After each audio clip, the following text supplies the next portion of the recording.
As we come together this year on Easter,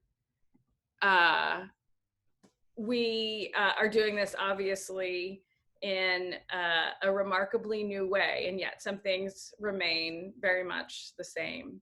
We come together to celebrate that Christ is risen. Christ is risen indeed.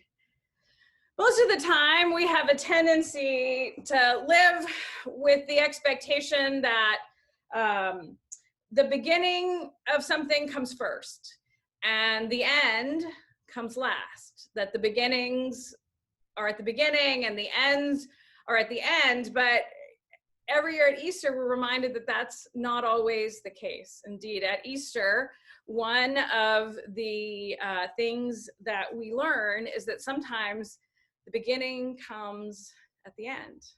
The beginning of everything that we understand as the center of our being comes at the end of the Gospels.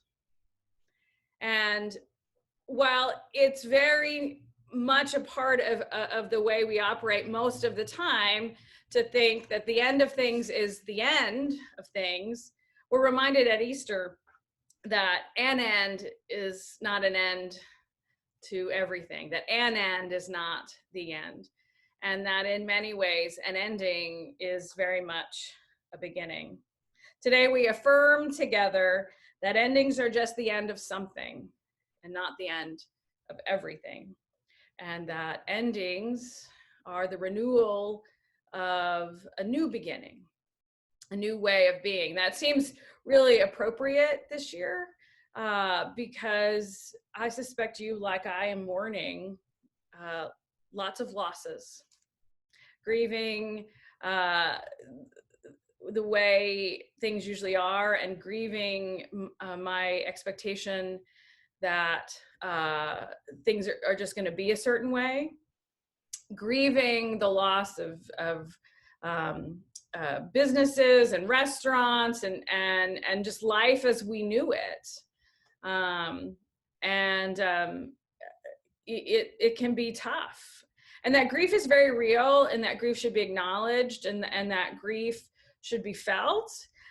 But how powerful is it that we come in the midst of that grief again this year to Easter, and to remind ourselves again that that the end of something is not the end of everything.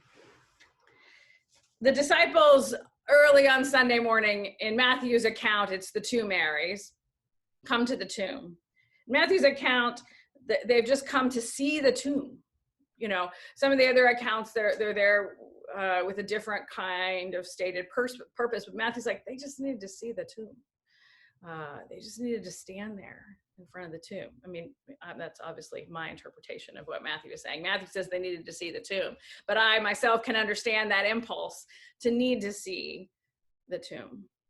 And as they stand there, an angel has a message for them. An angel is awaiting their arrival with a word for them.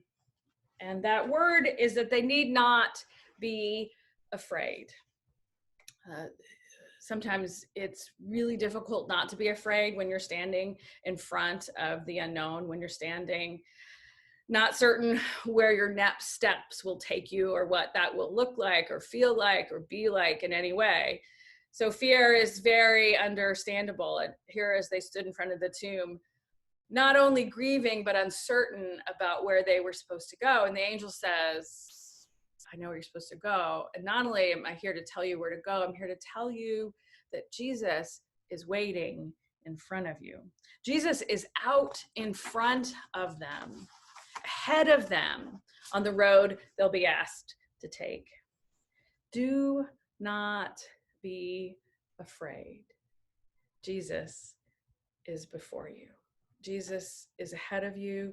Jesus is in front of you. And Jesus is waiting for you. Is there any word you and I need more today, this Easter, than that? Any word more helpful to us than the sense that where we're going, Jesus is already there. Where we're going, Christ is waiting for us. Where we're going when we arrive, Christ will be present. That God does not leave us alone. That endings are also beginnings, and that an ending is not the end. Chester Arthur did not want to become president. When President James Garfield was dying, Chester Arthur was here in New York, hiding out in his house on Lex Avenue. And he was just hoping more than anyone else. Really, no one wanted Chester Arthur to be president, not Chester Arthur or anyone else. And so everyone was hoping that James Garfield would survive the injuries that he'd received at the hands of an assassin. But really, Chester Arthur was praying as hard as anyone, hiding out on Lexington Avenue. And when he did become president, much to his unhappiness, he moved into the White House, but he chose an unusual bedroom. He didn't choose the bedroom that presidents usually lived in. And early on in his presidency, he commissioned a window at a church that's just next to the White House. It's been known as the Church of Presidents, and lots of presidents have worshiped there at St. John's Episcopal Church.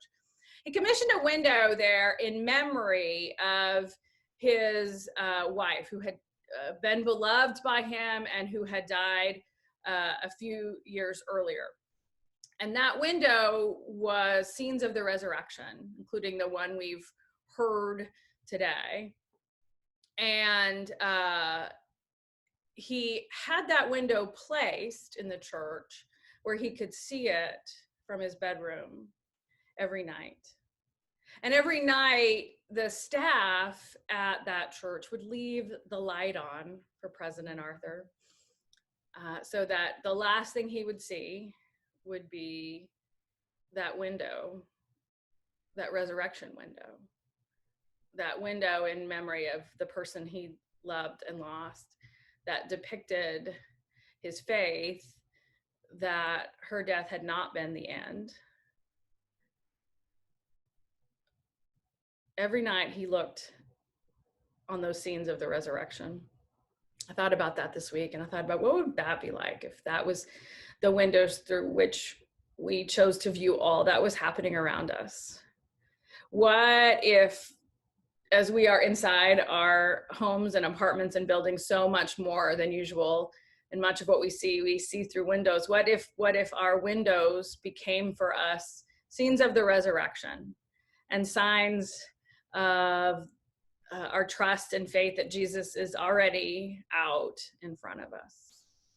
What if we chose to frame how we understand all that's happening, how we chose to respond to and think about and experience our grief, not to deny our grief, but to experience it with the trust that the end is not just the end, but it's also a beginning. And that an end is not the end. And that sometimes beginnings come last. My prayer for all of us this Easter is that we'll be able to do that one way or another, to find a way for the window and the frame and the lens for which we view this experience, this moment, is that they be signs of the resurrection. That's not to deny the pain or the grief or the sorrow or the confusion or the uncertainty we feel, but it's to say all of that is felt with a trust that Jesus is just out in front of us, waiting for us as we arrive.